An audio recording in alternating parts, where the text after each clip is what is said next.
ஒட்டகம் மேய்க்கும் ஒருவன் ஒரு நாள் ஒரு முனிவரை கண்டான். அவரிடம் சென்று, முனிவரே, மற்றவர்களுக்கு வாழ்க்கையில்தான் பிரச்சனை இருக்கிறது, ஆனால் எனக்கு மட்டும் வாழ்க்கையே பிரச்சனையாக இருக்கிறது.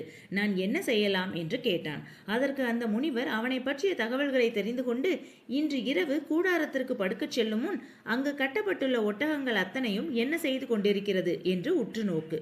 ஒட்டகங்கள் அனைத்தும் ஒன்று விடாமல் படுத்த பின்னரே நீ உறங்க வேண்டும். அதுவரை விழித்துக்கொண்டு இரு என்று கூறி வழியனுப்பி வைத்தார். இரவு கூடாரத்திற்கு சென்ற மேய்ப்பன் ஒட்டகங்களை உற்று நோக்கி கொண்டிருந்தான்.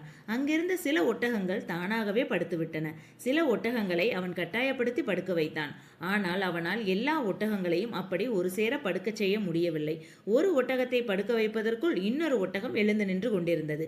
கடைசி வரை அவனால் ஒரு சேர ஒட்டகத்தையும் படுக்க வைக்க முடியவில்லை. அதனால் அவன் தூங்கவும் இல்லை. மறுநாள் காலையில் முனிவரை சந்தித்த மேய்ப்பன் நடந்த விவரத்தை கூறினான். முனிவர் சிரித்துக்கொண்டே அதற்கு இவ்வாறு பதிலளித்தார். உன்னுடைய பிரச்சனையும் ஒட்டகத்தை படுக்க வைப்பதற்கு சமம்தான். வாழ்க்கையில் சில பிரச்சனைகள் தானாகவே முடிந்துவிடும். சிலவற்றை நாமே போராடிதான் முடிக்க வேண்டும். அப்படி நாம் செய்தாலும் வேறு ஒரு பிரச்சனை புதிதாக எழுந்து நிற்கும்.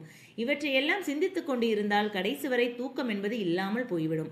பிரச்சனைகளை பற்றிய சிந்தனைகளில் முதலில் தூக்கி எறி.